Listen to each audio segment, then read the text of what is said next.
you do have a guy in Jalen Hurts that you have confidence in, you start him this week against the Saints, and then you see where it goes from there. Does this mean Carson Wentz history is over in Philly? Possibly. The question is, what does that mean for 2021? That's Greeny on the end, asking the most imperative question of all. We got to get through 2020 first here with Hurts or Wentz or some combination of it, although Key says there won't be any combination. More on that in a second. We're presented by Progressive Insurance. The Super Bowl champion Ryan Clark stops by with his opinion dance with your of back the Eagles so straight. at 7:30 a.m. Eastern. All right, before we get Key's thoughts on why Wentz is done in Philly, here's Dan Orlovsky, noted Wentz supporter and ESPN NFL analyst, spent 12 years playing quarterback in the National Football League. Yesterday on the Max Kellerman show with the checklist of things that Carson Wentz needs to work on. Number one, he needs to figure out why this happened. He needs to stare himself in the mirror and ask the question, okay, Carson, why did this happen? What do I have to do to make sure that this never happens again? He has to take accountability for it. He has to be honest and transparent with it. Then the next step is to figure out as an organization, is it Wentz? Is it Doug Peterson? I don't think it can be both next year. I don't think, because I don't think the player will trust the coach. Key, now you get into a situation there where you say, Orlovsky can say whatever he wants. You think Wentz is finished partly because of the way they're going to handle Hurts moving forward. Well, here's what happens when you bench a starting quarterback in the National Football League. I've had enough quarterbacks in my day to know how they handle and operate with quarterbacks. Jalen Hurts has the opportunity right now to take and make the Philadelphia Eagles his football team. 4 opportunities. 4. Okay? He can't enter the New Orleans Saints game being Carson Wentz, playing like Carson Wentz, turning the ball over like Carson Wentz. If he takes and does what he's capable of doing over these next 4 games, he then goes into 2021 in a quarterback battle with Carson Wentz. If for some reason he goes out there and he stubs his toe and he looks awful and he goes 1-3 and he has 9 turnovers in those 4 games and 3 fumbles and all, you can forget it. It's Carson Wentz's job. But if he goes out there and they go 3-1 and he does what he's supposed to do and he has them back looking good again, the offseason will be a quarterback battle. They will probably start Carson Wentz at the beginning of the season in 2021 with a quick hook, not waiting to week 11 and 12 to do it. Do it in like 1, 2, 3, much like the Nick Foles situation in Trubisky in Chicago. Do it quick. And that way you can now insert Jalen Hurts into the lineup full time. You can get the money off the books. Carson Wentz becomes a backup. Then you figure out what to do with Carson Wentz at the end of the 2021 season. That is the way I've always seen it done in the National Football League. Unless it's changed now, that's what I'm anticipating. If he plays well, if he does not play well, Carson Wentz will be being the quarterback again. Well, so the door isn't closed on Carson Wentz. The opportunity is still there, depending upon how he does in these next 4 games. So what if he goes 2-2 in these next 4 games and he plays decently? All right, like one of the things I do want to make sure that we make people aware of is that, look, the notion that Carson Wentz has been holding on to the ball a little bit longer, even though the offensive line has been decimated, Key, Jalen Hurts is still inheriting the same exact team, right? You want him to give a spark, but realistically, are you going to see that much of a crazy difference playing against the Saints and their defense? Let me tell you something. The Cardinals, Saints, the Cardinals, Cowboys, and then the Washington football team. Let me just tell you something from firsthand experience, and I go into my own career. I was with the Jets in 1998. We had a guy named Glenn Foley that was our quarterback. We started off 0-2. Then we went to the Rams, and we lost that football game. Foley got hurt in between, whatever the case is. Foley was not playing well. There was a guy named Vinny Testaverde, who was older, obviously experienced, on the sidelines. We made a decision to go with running the same plays, same offensive line, same everything. We made a decision to go with Vinny Testaverde, and we found ourselves in an AFC Championship game.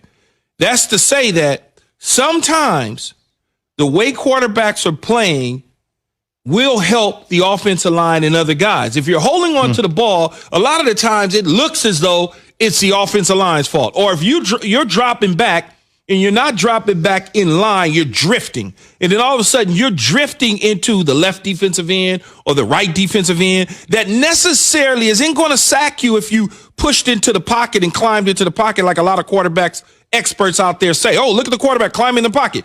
You're drifting. You drift right into the defensive end. Now it looks as though the left tackle didn't do his job, or the right tackle didn't do his job, or the guard didn't do his job because you didn't do your job. Or it's things called coverage sacks where the receivers aren't separating. Yeah. And you're holding on to the ball too long instead of throwing it out of bounds. Or you panic and you throw the ball away too fast and it gets intercepted. All of those sort of things do happen in the National Football League. So it's not all on Carson Wentz and Doug Peters. It's also on some of the teammates that he's up playing with. But right now, the best situation for them is to go with Jalen Hurts, a guy who came in the second half against Green Bay and gave them enough of a spark and a bounce that made them feel good that they certainly was going to go out there and start him against the New Orleans Saints. I've been saying they should go with Jalen Hurts this whole time. All I'm saying is we live in a world of definitives, and I'm not going to say definitively that Carson Wentz is done in Philly. Well, if Jalen Hurts do what he's supposed to do. Well, that's if he does what he's supposed to do. That's still to be determined, right? I mean, he's pretty good in college.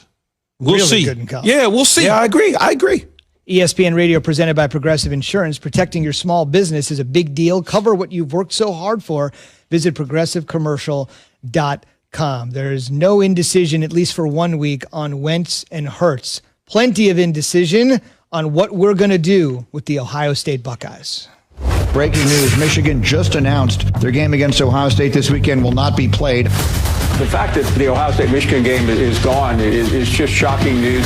Big Ten conference rules are clear. 6 games played to get into the Big Ten championship game. Ryan, how do you feel about the Big Ten's rule that you have to play 6 games to qualify for the championship? I think it's one of those things that was put into place early on, and things change, as we know. This is not like this rule has been into effect for 200 years. The Big Ten is literally making this up as they go along. Really hard to argue with Paul Feinbaum there in the end. Right before that, you heard our Heather Dinich ask Ryan Day the question everybody's wondering is, Day's back from the coronavirus, what happens if you fall just short? And he said, well, it's time to be flexible. Heather Dinich joins us on the Shell Pennzoil Performance Line. Good morning, Heather. From all the intel, all the people you talk to, what's the very latest here on the Buckeyes and where they stand on the road to 6? Good morning. Well, the athletic directors in the Big Ten are meeting this morning. They will absolutely discuss changing the rule from 6 games to 5 to let Ohio State in. And you know, guys, as this whole story unfolded yesterday, I think the likelihood of that rule being changed may have increased. And I say that with the caveat that I have not spoken to all 14 athletic directors, but I can tell you that last month, the presidents and chancellors in that conference established a rule that if there are 2 healthy teams available because their opponents canceled because of the coronavirus, they could play each other. And after the Michigan game was canceled, Purdue sent out an email saying they had paused practice because of coronavirus issues. They were waiting tests in their program. And so it looked like, well, maybe Ohio State could play Indiana. Well, just an hour or so later, Indiana then announced that it has pausing practice because of coronavirus in its program. So I think with the uncertainty about Ohio State being able to find another available opponent may increase the chances this morning that those athletic directors say, okay, let's just change this rule. Heather, is it feasible, because there's a lot of talk about other teams from the SEC, of Florida beating Alabama or Texas A&M, is it feasible that the Big Ten would allow Ohio State to play a team like Texas A&M just to prove, hey, get to 6 and we can have an out-of-conference game to see if you actually deem being in the college football playoffs? It's not. And I'm glad you asked that question, because the Big Ten's rule is that you cannot play a non-conference opponent. You can't fill that empty void with a non-conference opponent. It has to be a healthy team from within the league. And I know that even Cincinnati was tweeting about that yesterday, and it's a popular thing that people would like to see, and I certainly understand it. But the Big Ten, it's just not in the cards. If it's going to be anybody, it has to be